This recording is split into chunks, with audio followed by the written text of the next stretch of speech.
Ecuador significa igual distancia a los polos.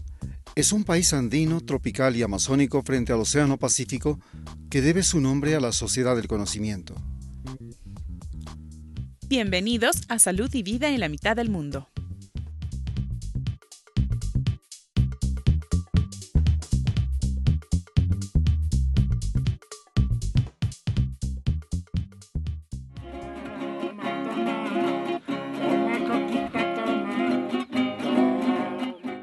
Soy Maximiliano, un médico general formado por la Universidad Central del Ecuador. Los profesionales que hacemos este trabajo debemos estar entrenados para tener espíritu de aventura, movernos en la selva, en montañas, dormir en cualquier parte y lo más difícil, ser admitidos en casas donde hay lenguas y costumbres muy diferentes.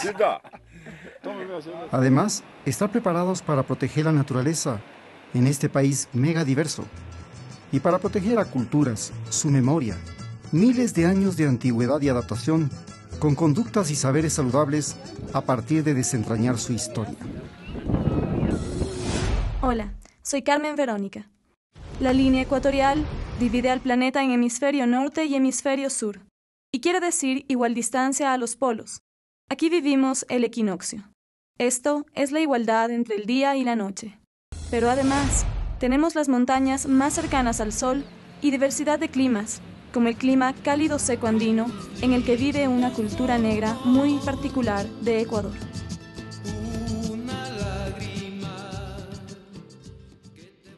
Mi nombre es Doménica, y en este viaje voy a conocer lo que piensan los jóvenes negros que viven en los Andes sobre su futuro al emigrar fuera de su lugar natal. Aquí estamos con una súper deportista, Madeline Santa Cruz, que tienes 18 años, ¿verdad? Sí. Bueno, y cuéntanos, ¿a qué nomás te dedicas en el deporte? Mi especialidad es el lanzamiento de disco, bala y jabalina, que me gusta mucho, pero más me encanta el disco, que tengo la marca nacional del Ecuador. Y sí, espero irme al Panamericano.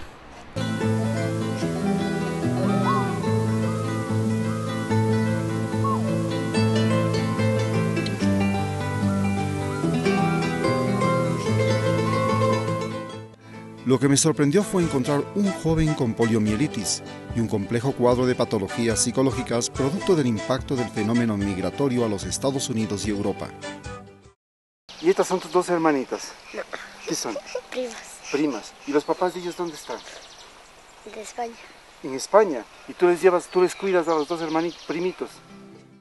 Algunos de los cañaris fueron llevados como guardias al Cusco, empezando así su primera diáspora migratoria. Para 1526, la viruela y el sarampión se extendieron por el mundo andino, causando devastación y la muerte de Huayna Cápac. El sarampión es una enfermedad que aún mata a millones de niños en el mundo, pero en Ecuador ha desaparecido desde los años 80 y en Sudamérica desde el 2002. El sarampión debilita el sistema inmunológico y mata mediante peligrosas neumonías que antes de la era de los antibióticos eran mortales. La situación de los indígenas es verdaderamente horrorosa, por decirlo menos. Piensa tú y piensen ustedes, amigos televidentes, que hasta 1956 salen publicados en El Comercio, en el diario El Comercio, anuncios clasificados que decían: se vende Hacienda Machachi, tantas hectáreas, tantas cabezas de ganado, tantos indios. Y que hasta el año 1961 tuvimos casos de indígenas que eran marcados con hierro candente, como a los caballos o las vacas, hasta 1961.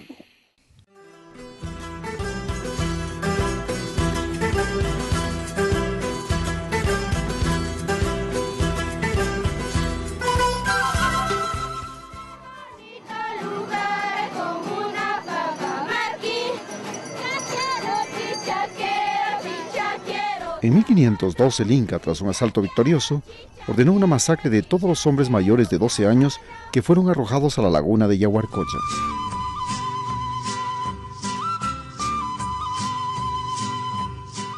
Los sobrevivientes cayambis fueron enviados como mitimaes al Cusco y Ankara en Perú, donde adoptaron el quichua como lengua. Cuando se dio la guerra entre los emperadores incas Atahualpa y Huáscar, los resentidos cayambis se aliaron con Atahualpa. Pero una vez hecho prisionero Atahualpa por los españoles en 1532, los caranquis y cayambis fueron obligados a retornar a su lugar de origen junto al gran nevado volcán. La lana y el algodón para los telares venía de campesinos enclaustrados en haciendas productoras que comenzaron a sufrir bocio y cretinismo endémico, el llamado mal de los Andes, por la malnutrición y la falta de sal iodada.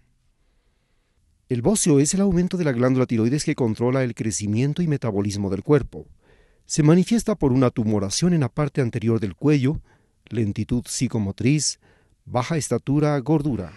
Como el gobierno ecuatoriano no tenía voluntad política para combatir estos flagelos, entonces buscamos un método alternativo.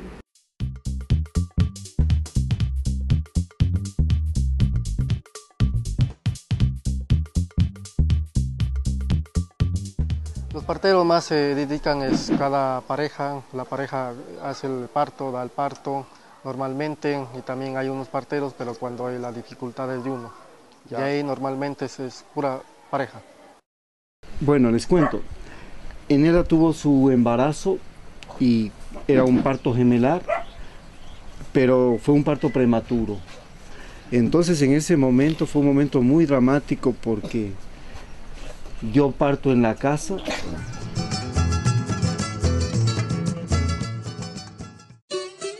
Lo que me llama la atención es cómo lograron mantenerse aislados y cómo es su adaptación a este siglo veloz en una zona de guerra de las FARC, los paramilitares y el ejército colombiano.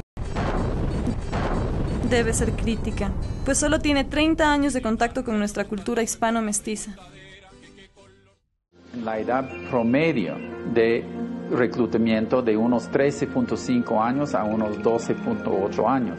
Es decir, que cada vez más jóvenes, más niños, el niño reclutado por los grupos armados ilegales.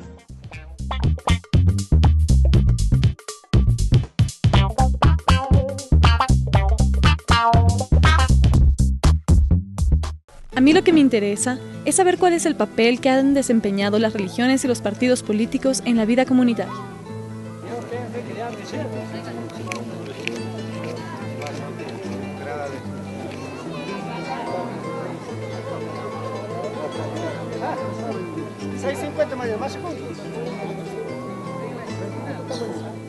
Hola, soy una joven a quien le atrae la vida de otros jóvenes, su cultura y su interacción con los animales en un mundo globalizado, que impone nuevos valores y conceptos a través de la educación y los medios.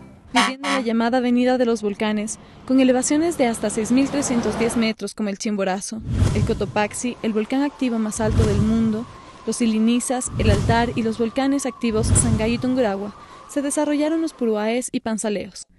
Para los años 60, la conflictividad social en las provincias centrales de los Andes era vista como un caldo de cultivo propicio para el comunismo.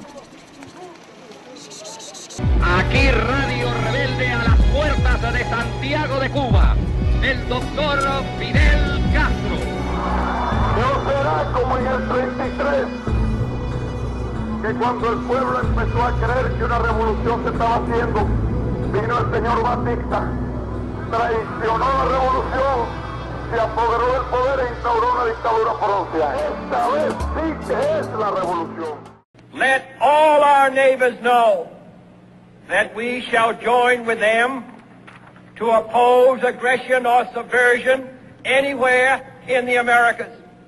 And let every other power Para prevenir esto, llegaron la Alianza para el Progreso, el Cuerpo de Paz y las misiones evangélicas.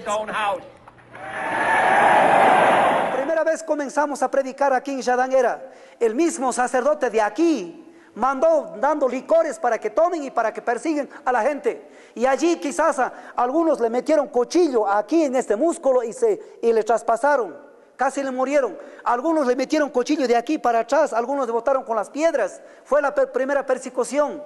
Desde la colonia, en los lugares donde había haciendas, obrajes y minas, se concentraron todas las patologías de la extrema pobreza como el bocio, la malnutrición y la tuberculosis. Y estos dos problemas persisten hasta hoy.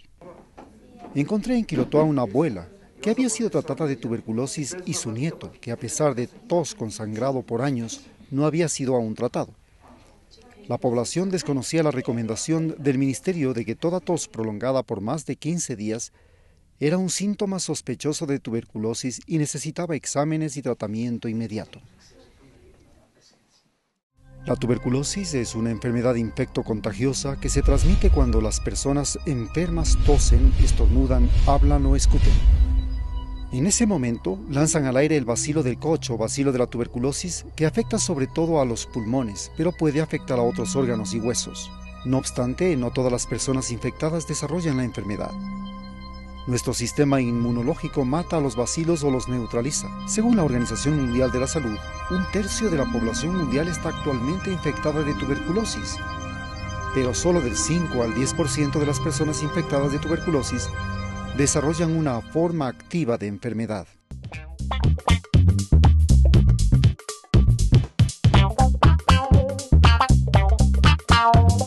La cuenca del río Guayas, donde se asentaron los montubios, dio origen a una cultura submigratoria de mestizos y pequeños finqueros que desde la llegada de los conquistadores ha sido afectada por epidemias.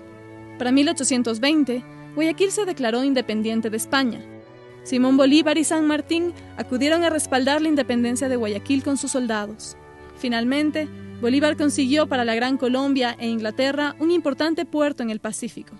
El mestizo rural costeño estaba bastante desarrollado ya en el siglo XVIII, y en ese sentido pues los pequeños productores coloniales de la costa ya tuvieron su importancia, tuvieron una cultura basada en las tradiciones agrarias, en las tradiciones libertarias de una sociedad con muy poco control del Estado y al mismo tiempo con mucha fuerza de la base rural. Ayer me casé contigo, fue por dormir en tu cama. Ahora me sales con el cuento que el colchón es de tu mamá. Gracias. Yo creo que una de las características de la montubiada es una forma de aprehensión del machismo. Me gusta el buen vino,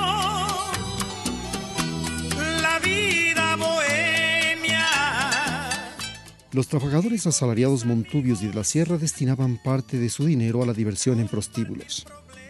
Esto convirtió a la zona en foco infeccioso de enfermedades de transmisión sexual.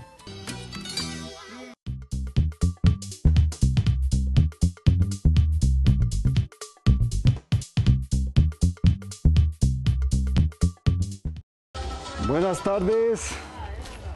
Lo que más me sorprende de los indígenas otavaleños es la forma como han logrado integrar la medicina ancestral a la medicina occidental.